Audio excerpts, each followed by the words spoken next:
पड़ेगा ना रास्ता में सब के हम नाम लिखेंगे। हाँ तो डायरी निकाल के कलम खोल के बैठ गया। गाड़ी जब हावड़ा से खुल के आया बंडिल में, तो बिहारी भाई के बगल में बंगाली बैठा हुआ था। बिहारी पूछता है बंगाली से कि अच्छा भाई साहब ये बताओ कि ये कौन सा स्टेशन है? आमी जानी ना। तो बंगला में बोला बंगाली भाई की आमी जानी ना माने हम न जरूर। हाँ तो इसको बुझाया बिहारी भाई के कि आमी जानी स्टेशन के नाम। हाँ तो लिख लिया कि आमी जानी। हाँ फिर बंडिल से गाड़ी खोल के जब झाझा में आया तो फिर बगल में बंगाली भाई था। तो पूछा बिहारी भाई कि अच्छा भैया ये बताओ कि ये कौन सा स्टेशन है?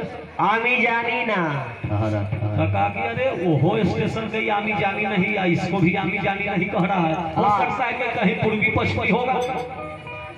लिख लिया ले लो नाम पूछ के। जब फिर वहां से गाड़ी आया खुल के बख्तियारपुर में बाढ़ में मान लीजिए। हाँ तो बंगाली भाई से फिर बिहारी भाई पूछता कि अच्छा भाई साहब ये बताओ कि ये कौन सा स्टेशन है? आमी जानी ना। जैसे ही कहा आमी जानी ना, इसको गुस्सा चढ़ा कि सब स्टेशन के नाम ही आमी जानी कहता है। बिहारी भाई एक झापड़ मारे कस से सब बंगाली को चोट लगाता कहता कि मागोगे मागो। तो कहा कि अरे बेहुदा बताना ना चाहिए कि ये स्टेशन के नाम मागो है। आमी जानी नहीं कह रहा है, वही बांग्ला भाषा बोलता है। बताई तो दूसरा तार पड़े की होलो लड़का लड़की के बीच में मोहब्बत हो गई रूप। हाँ प्रेम शीला संग धनु ए ना हो। प्रेम शीला संग धनु प्रेम शीला संग धनु इतना गो नाम है।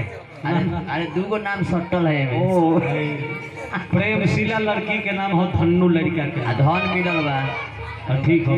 प्रेम शीला संग धनु जी के तरफ से चाहे दोनों जना के तरफ से बहुत बहुत रुपया के पुरस्कार हो। हाँ जी रउआ जोड़ी सलामत रहोगा जी। प्रेम हो गई अखनी के दगबाजी हो, प्रेम उ चीज ना रह गई ना हो ना जी। कहलो कि रही मन धागा प्रेम के मत तोरो चर्चाए, टूटे तो फिर ना जुटे जुटे गांठ पड़ जाए। प्रेम उ चीज हो। तो लड़किया आ लड़कवा के बीच में मान लियो कि 6 महीना मोहब्बत चलो। 6 महीना आधा साल में। अच्छा अच्छा लड़किया के शादी ओकर बाद अलग सेट कर दे। ढेर मत बोलो बोलो। हाँ वो बोलो तो तुम तो मुँह से बोलो भैया लोग के तुम सुना दो। तो बोलो ना का दिक्कत बा? अच्छा आ जा ठीक है।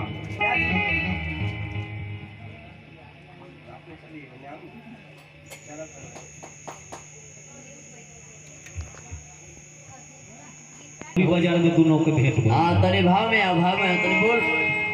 हाँ नाम भगवान दास तुमरी में जले ना हो। पाव बर्दा लिया पटना में दुकानदार। लड़किया ध्यान दो। हाँ तो लड़का कॉलेज की जब ये करे के हमरा से तोरा धोखबाजी करे के है, दगबाजी करे के हमरा से मोहब्बत काहे के? तोर बियाह कौन सेट करब है? कौन बाबू तोरा बाप के दिन खराब भागल तोरी बहिनी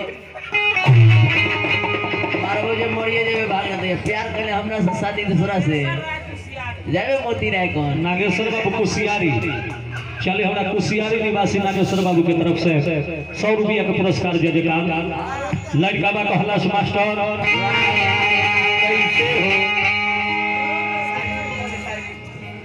कि कभी के मुहाबत भोला दिहल गोरी हो।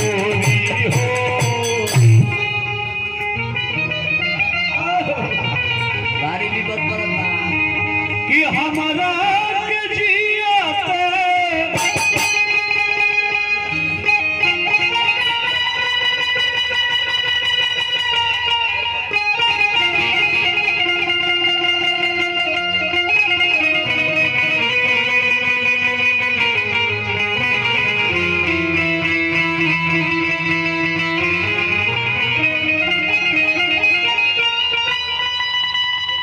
कि हमारा के जियाते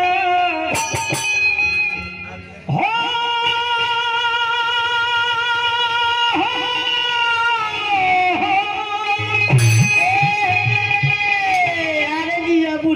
जियो अरे हमरा बूढ़ मत कह जियो खेसारी खेसारी तो खाली भोजपुरी हीरोइन के नाम तनी जोड़ी जोड़ी बताई तई कैसन ह ई जोड़ी कब है रे ई जोड़ी लागत अमरेश पुरिया जूही चावला के अपरोहन को के ले जाता अरे ई जोड़ी हो भैया मिथुन चक्रवर्ती और पद्मिनी कोल्हापुरी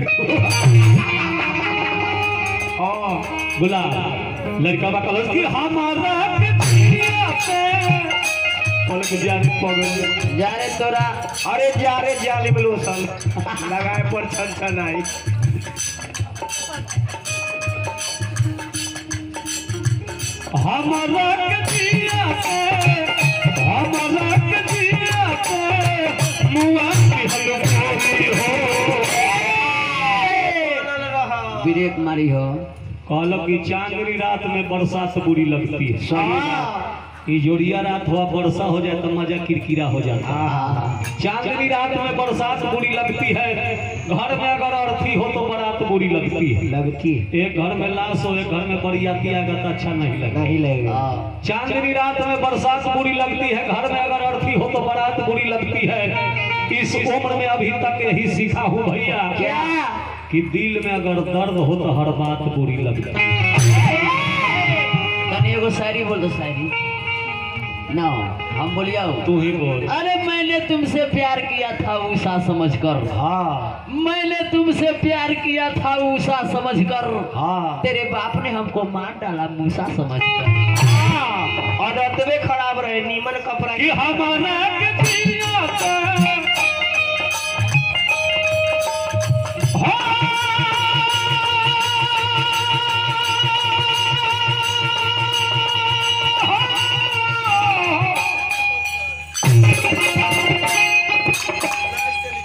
हमारा के पिया पे हमारा के पिया पे मुआ की हलवाई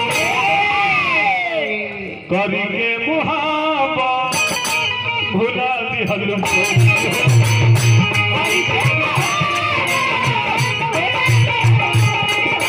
करेंगे मुहाबत भुला दी हलवाई हो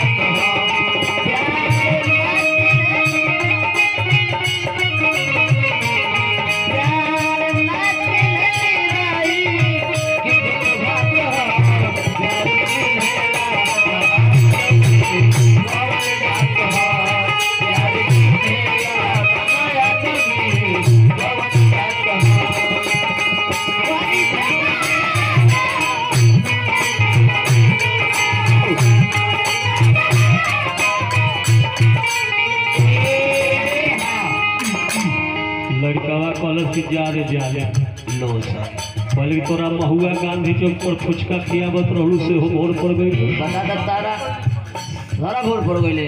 अब कॉफी आधा हम खात रहनी, आधा तोरा खियावत रहे, वो भुला गेले। ओ कॉफी में पिलुआ पड़ल है लड़कावा कहलो का कहला मिले खातिर आवत रहलू रोज आधी रात रात में मीठी मीठी बोल बोली हंसवत रहलू रात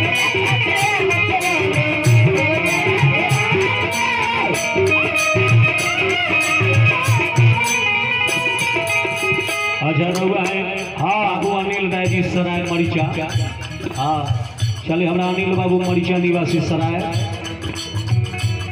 बहुत बहुत रुपया के पुरस्कार देने जय जयकार रही कुत्ता तो ओहे रतिया में कुत्ता काट ले रहे जो अभी तक सुइया पड़ता है ढोरी में है मिले खातिर आवत रहलू रोजे आधी रात में मीठी मीठी बोल बोली हंसवत रहलू रात में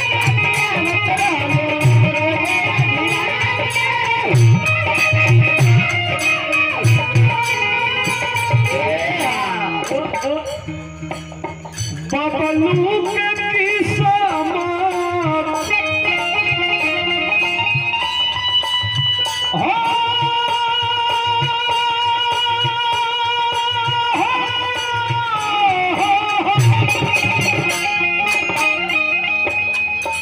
मदनक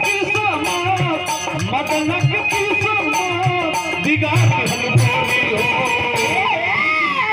चलो तकरी के मुहाबत भोला दिहल गोरी।